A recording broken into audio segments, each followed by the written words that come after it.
Het julle hoop vir die jaar wat voorlê? Vra ek toe vir my kerkkollegas so 'n paar dae gelede. En om die antwoord te kon kry, vra ek vir hulle, maar voor julle antwoord, sê eers vir my, wat verstaan julle onder die woord hoop? En party van hulle gee baie mooi vroom Bybelse antwoorde, maar een ou, Dominee Henk, sê hoop is 'n plek waar mure bly, 'n muurshoop. En almal lag. En ek glimlag, want Henk slaan toe die spyker op die kop, want dis waaroor ek vanmôre wil preek. Nie oor hoop soos in wat ek hoop vir die toekoms nie, maar in die hoope goed wat op ons lewenspad lê. Wat ons pad vir 2026 gaan blokkeer. Daar's hoope goed wat jy en ek mee te doen gaan kry in die jaar wat voorlê. Dit gaan goeie goed wees.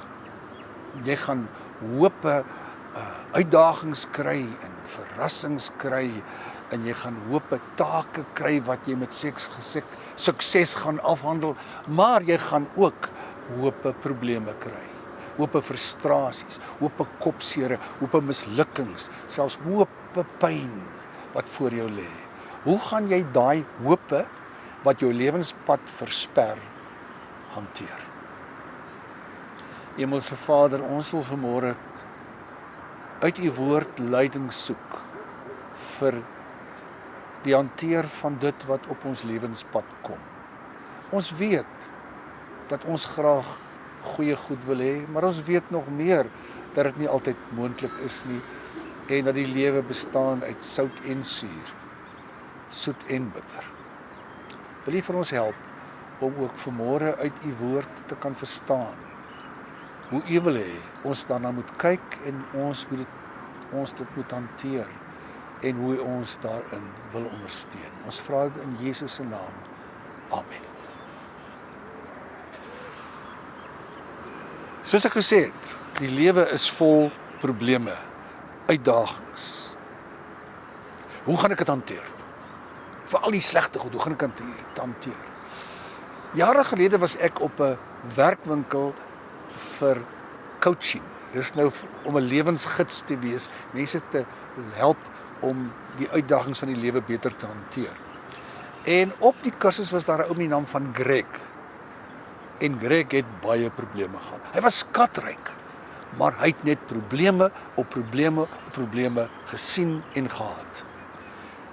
En toe, as 'n voorbeeld vir ons, voor die fasiliteerder wat 'n dame was, die gesprek met hom oor sy probleme. Sy sê vir hom, kom staan hierso, kyk soontoe. Verbeel jou, jy sien jou probleme visueel, hoe lyk dit? Toe sê hy, dis soos 'n donker wolk wat voor my lê en my bedreig. Sy sê, wat 'n kleur is die wolk? Hy sê, swart, pers. En nou vra sy toe 'n vreemde vraag, sy sê, hoe ruik die wolk? Hy sê, muf. En toe vra sy nog 'n vreemde vraag, sy sê, en hoe klink dit? Hy sê, dit klink soos skel, rou klanke, donder weer, maar erger is dit, wat al hoe harder word, en ek wil net my ore toedruk. En sy sê, hoe laat dit jou voel? Hy sê, dit laat my magteloos voel, dit laat my hopeloos voel, want ek moet dit hanteer, anders gaan ek nie kan leef nie, maar ek weet nie hoe nie. Abraham in die Bybel, en ons lees van hom in Genesis hier van hoofstuk 11 af tot omtrent so hoofstuk 22, lees ons die pragtige verhaal van Abraham. Abraham se lewe begin as 'n gelukkige, ryk man met 'n mooi vrou in 'n ver land, die land Ur, die omgewing baie ver van waar hy sou land. En die Here kom na hom toe op een of ander manier en sê vir hom, 3 goed, ek gee vir jou beloftes. Een is, wel eintlik 'n opdrag met 'n belofte. Een is, trek na 'n vreemde land, want ek kan vir jou daai land as jou land gee. Tweede plek, ek gaan vir jou 'n nageslag gee. Hordes, duisendes, volke gaan uit jou gebore word. In die derde plek sê die Here vir Abraham, deur jou gaan ek die wêreld seën. Maar Abraham bly by sy familie. Hy's gelukkig, hy's gefestig. En sy vrou is onvrugbaar. Waar gaan die nageslag vandaan kom? En hoe kan hy as 'n vreemdeling na 'n vreemde land gaan en hy word die seëninge van die wêreld? Sou miskien net was sy toekoms ook soos 'n donker wolk voor hom. En weet jy wat? Hy moes 25 jaar wag voor sy onvrugbare ou vrou, want toe is hulle altyd al ou mense, né? Sy onvrugbare ou vrou bo alle verwagting een tog verwagting dra en 'n kind in die wêreld bring. En wat vir my en jou? Hoe lyk jou lewenspad vir 2026? Ook vol hoop. Nou wat is 'n hoop? 'n Hoop is goed wat deur mekaar is en op mekaar lê en jy kan dit nie uitsorteer nie en is net nie 'n irritasie nie, dis baie keer 'n bedreiging vir jou op die pad vorentoe. En ons bedreigings vir 2026 is nie net goeders nie. Weet jy wat? Daar's ook goed wat ons saam sleep. Wat ons oordra van 25 na 26. En is goeders soos skuldgevoelens. Dinge wat verkeerd geloop het, verhoudings wat troebel is, al vir lank en nie regkom nie. En ek gaan in 26 met geen beter vooruitsig daaroor nie. Dit kan ook wees dat ek vasgevang is met verkeerde en slegte gewoontes, wat toksies is, wat my afbreek, en wat nie tot eer van die Here is nie. En nou sit ek hierso in die begin van 'n nuwe jaar en hierdie goed lees soos 'n bedreigende hoop voor my. Soos by Greg. Wat gaan ek daarmee doen? Wat gaan ek met my skuldgevoelens doen? Met my gebroke verhoudings? Wat gaan ek doen met die feit dat ek weet ek is 'n sondige mens wat nie eendag daarbo vir God in die oë kan kyk? Die fasiliteerder sê toe vir Greg, maar jy moet deur hierdie wolk stap. Jy moet dit hanteer. Hy sê, maar ek kan nie. Sy sê, wag, ek het 'n plan. En sy sê vir hom, kom ons stap om die wolk. En hulle stap fisies in die vertrek, die lokaal waar ons die opleiding gekry het, om die denkbeeldige wolk en gestaan aan die ander kant. Sy sê, waar staan ons nou? Ons het nou gestaan by die probleemkant, nou staan ons aan die oplossingkant. Draai om, kyk na die wolk. Hoe lyk die wolk van die oplossingkant af? Visualiseer, dink jou in, as hierdie probleem opgelos is, hoe gaan jy dink, hoe gaan jy voel, hoe gaan jy optree? En hy kyk, weet jy, na 'n paar sekondes, is asof daar iets in hom gebeur. Sy sê vir hom, hoe lyk die wolk van hierdie kant af? En hy sê, dis wit, dit is pink. Sy sê, hoe klink dit? Hy sê, dit klink soos sagte vioolmusiek. En hoe ruik dit? Hy sê, dit ruik soos blomme. En dis asof 'n wonderwerk gebeur, al die probleme, die donker wolk se inhoud is nog net daar. Maar iets het binne in hom gebeur, want hy het wat gekry? Hoop. Hy het skielik gesê, maar ek staan op 'n punt, waar ek nie meer die probleem nie, maar die probleem plus die oplossing raak sien. Nou, hoe vertaal ons dit in geloofstaal? Wat het dit met die evangelie te doen? As jy aan die kant staan waar Greg staan, en jy kyk na jou lewe, en jy sê, maar ek het droog gemaak, ek voel so skuldig, ek het mense seer gemaak, of hulle het my seer gemaak, en ons is verwyder, en ek weet nie daarvan nie, wat die probleem waarmee jy opgeskeep sit, ook al mag wees. Ek nooi jou om saam met my, om die probleem te stap, van die probleemkant na die oplossingkant. En weet jy wat is die verrassing? Daar wag iemand vir jou aan die ander kant. Jesus wag aan die oplossingkant. Want jy weet, hy sien alreeds die oplossing nog voor die probleem ontstaan het. Hy het alreeds die antwoord nog voor die vraag gevra is. Dis die evangelie, dis die God waarin ons behoort. Jesus is ons koning, hy is in beheer. En hy nooi jou om langsom te kom staan. Trouwens, hy nooi vir jou meer as dit. Hy nooi vir jou om die juk, sy juk op jou skouers neem. En jy weet, 'n juk is vir 2 diere gemaak. En Jesus sê maar, klim een kant in. En ons kom nou net daarby, jy gaan nie van hierdie probleem ontslaa raak nie, ons gaan dit saam handle. Maar die ander kant van die juk, dra Jesus self. En Jesus gee vir my hoop. Hy gee vir my krag, en gaan nou net daarby uitkom, om hierdie probleem te hanteer. Dis die Jesus wat ons dien en wat ons glo. En nou kan ek vir Jesus vra, my Here, hoe kan U dit doen? Weet U hoe swaar ek kry? Weet wat gaan sy antwoord wees? Onthou jy Getsemane, net voor ek gekruisig is. Ek het bloedsweet gesweet.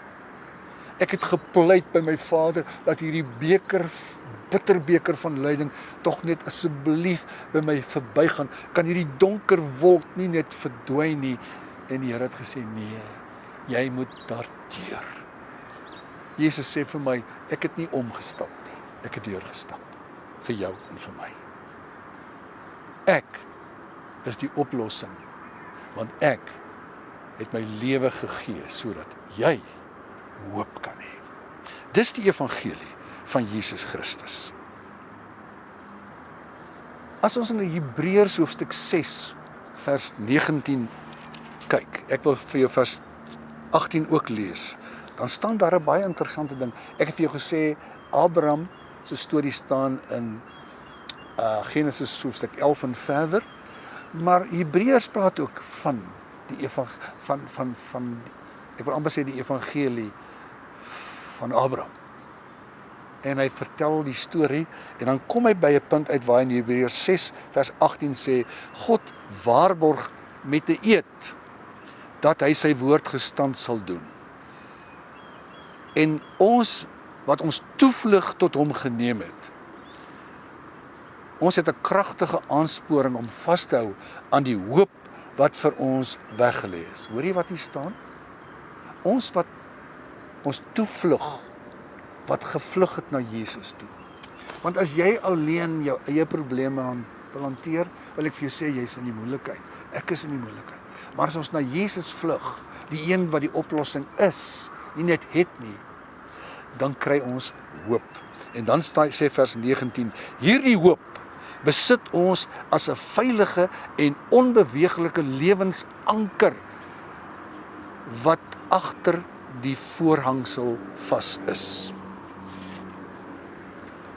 Die anker van die boot was 'n simbool van hoop vir die ouens binne in die boot. Dat as die storms kom, dat die anker kan uitgooi en die boot gestabiliseer kan word. En nou kom die Bybel hier, en dit staan in Hebreërs hoofstuk 6 vers 19. Hy sê, ons het hierdie hoop as 'n onbeweeglike, as 'n kragtige lewensanker. God gee van ons hoop. En nou wil ek vir jou in 2 woorde sê, wat is hoop? Hoop is nie maybe nie. Hoop is nie, want in ons Afrikaanse taal is hoop om te wens, nee. Ek hoop dit gaan môre reën. Maar in Bybelse taal is hoop weet. Ek weet al verskil is. Ek weet nie omdat dit klaar gebeur het nie, maar ek weet dat dit gaan gebeur. En nou kom die Here en hy sê, maar ek gee vir jou hoop. Ek gee vir jou 'n nuwe toekomsvisie. Want dis wat die Bybel hier sê. As Jesus vir ons hoop gee, word dit die vaste anker, dat ek nie bekommerd is oor die dag van môre nie. Dit gaan hier nie primêr, hoor nou, primêr, oor die gewone kopsere wat ek het nie. Dit gaan oor waar ek eendag gaan land. Want hier staan, dat die Here het hierdie hoop vir ons geskep deur tot agter die voorhangsel. En die voorhangsel was die allerheiligste van die tempel, waar net die hoëpriester een keer per jaar kon ingaan vir 'n baie kort tydjie om naby God te wees. En nou kom Jesus en hy sê maar, ek maak dit oop vir almal. God verwelkom jou as sy kind. Wanneer jy aan die oplossing kan staan en na jou sonde kyk vanuit die vergifniskant. Waar jy aan jou swakhede en jou gebrokenheid kyk vanuit God se genadekant. En waaruit jy na jou probleme kyk, gewone probleme, vanuit God se kragkant.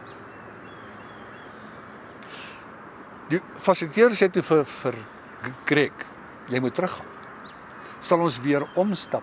En Greg sê, nee, kom ons stap reg deur die wolk, want ek het hoop dat ek hierdie probleme gaan hanteer. En weet jy, dis die wonderlikheid van die evangelie. Dat die Jesus vir ons sê, ek gee jou die krag om hierdie probleme te hanteer. Want jy sien, die fasiliteerder sê vir hom, luister, Greg, ons staan nou aan die oplossing kant. Maar jy moet teruggaan na wat die probleem is, want hierdie probleme is nog nie opgelos nie. Dis hoekom hy bereid was om deur te stap en die probleme met oplossing in sy hart en in sy kop en in sy gemoed na die probleem kon kyk. En dit is wat die Here vir ons doen. Die Here wil hê ons moet kyk na ons probleme vanuit die feit dat ek langs Jesus staan. En wat bring hierdie hoop vir my? Ten slotte, 'n paar goed. Een is, wees verseker dat God nie al jou probleme vir jou gaan oplos nie. Party probleme, baie dankie, maar die Here gaan nie al die probleme oplos nie. Baie keer, om die Engelse uitdrukking te gebruik, I have to face the music. Ek moes dit in my lewe ervaar, dat ek moes wat verkeerd gegaan het, vierkantig in die oë kyk. Maar met die krag en die wysheid en die genade van Jesus by my en langs my. Maar die tweede belangrike ding is, die Here gee vir my die krag en die hoop om hierdie probleme te tackle, te gryp en iets daarmee te doen. Dis 'n mens wat hoop het, wat weet, ek behoort aan Jesus en hy sal my nie drop nie. Ek wil afsluit hier te sê, die Here gee vir my 'n ander ding. Hy gee vir my 'n visie van die seëninge wat ek reeds ontvang. En van die seëninge wat gaan voortspruit uit hierdie probleem. Weet jy hoe wonderlik dit is dat vir 'n gewone nie-Christen is die hoop wat op my lewenspad lê baie keer 'n eindpunt, baie keer 'n blokkade. Maar vir die Christen word hierdie probleem 'n uitdaging. Word hierdie probleem 'n groeigeleentheid. Word hierdie probleem 'n kans om ryk en sterk in jou geloof te word. As jy bereid is om die hoop wat Jesus gee te aanvaar. Het jy hoop vir die jaar wat voorlê? Hoop soos in, weet ek is veilig in sy hande. Weet hy het my vergewe. Weet hy het vir my as sy kind aanvaar en ek sal nooit ooit verlore gaan tot in ewigheid nie. Nie omdat ek getrou is nie, maar omdat hy getrou is. Hoop en probleme, julle kan maar kom, want ek het die hoop wat Jesus bring. Amen. Hemelvader, Here, van al die hopeloosheid wat mense beleef, te midde van die hopeloosheid wat ek soms beleef as ek na die wêreld kyk, en te midde van die wanhoop wat baie mense het, dankie dat ons vanmôre aan die begin van 'n nuwe jaar hoop kan verkondig. Want Jesus het gekom om hierdie wêreld en my wêreld nuut te maak. En ek wil nou bid vir mense wat vanmôre staan voor hope probleme in hulle lewe. Wil U vir hulle leer dat U die oplossing is. En dat U ons oë sal oopmaak vir die hope geleenthede en seëninge wat vir ons wag. Ons bid dit in Jesus se naam. Amen. As jy die boodskap van hoop ook wil sien uitgedraai hê, skakel gerus ons gemeente, kom skakel in, word deel van die oplossing. En as jy wil 'n bydrae maak, ons bankbesonderhede is hieronder, om ons te ondersteun, om Jesus die hoop van die wêreld, na die wêreld toe te vat. Die Here seën jou.